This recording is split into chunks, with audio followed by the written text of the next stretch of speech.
আপনি ভাবছেন আপনার সন্তান পড়াশোনা করছে না কেন, খাচ্ছে না কেন? অনলি ফর স্টুডেন্টসের ক্ষেত্রে বলছি। তো প্রাইভেট টিউশন তো দিতেই হবে, তার সঙ্গে গার্জেন যে আপনি তাকে বাড়িতে যতটুকু সময় পারবেন সময়টা দিতে হবে।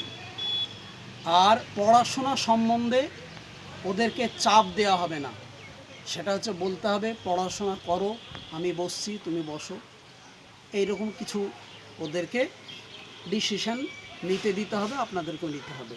তো বিষয়টা হচ্ছে পড়াশোনা করে না, কোনো বাচ্চাকে যদি আপনি বারবার বলবেন তো সে বাচ্চা বিরক্ত হবে।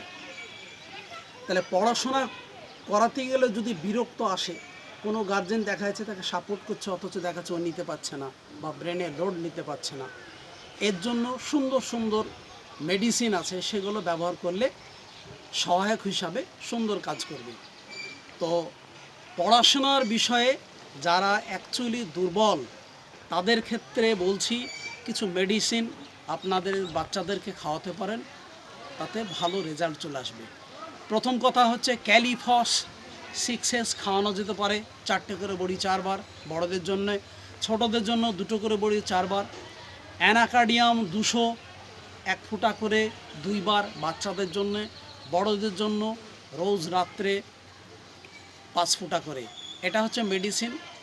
আপনাদের বাচ্চাদেরকে সুন্দরভাবে পড়াশোনা করাতে হবে, কিন্তু ভালোবাসা দিয়ে, আদর দিয়ে, শাসন করে নয়, ভালোবাসা দিয়ে পড়াশোনা করান এবং যত্ন নিন। টিউশন দিন, স্কুলে ঠিকভাবে যাচ্ছে কিনা, পড়াশোনা ঠিকভাবে করছে কিনা, আর ভালোবাসাটা সঙ্গে রাখতে হবে, শাসন গর্জন নাই। আজকের মতো এ অবধি, পরের ভিডিওতে দেখা হবে। ঠিক আছে, থ্যাংক ইউ।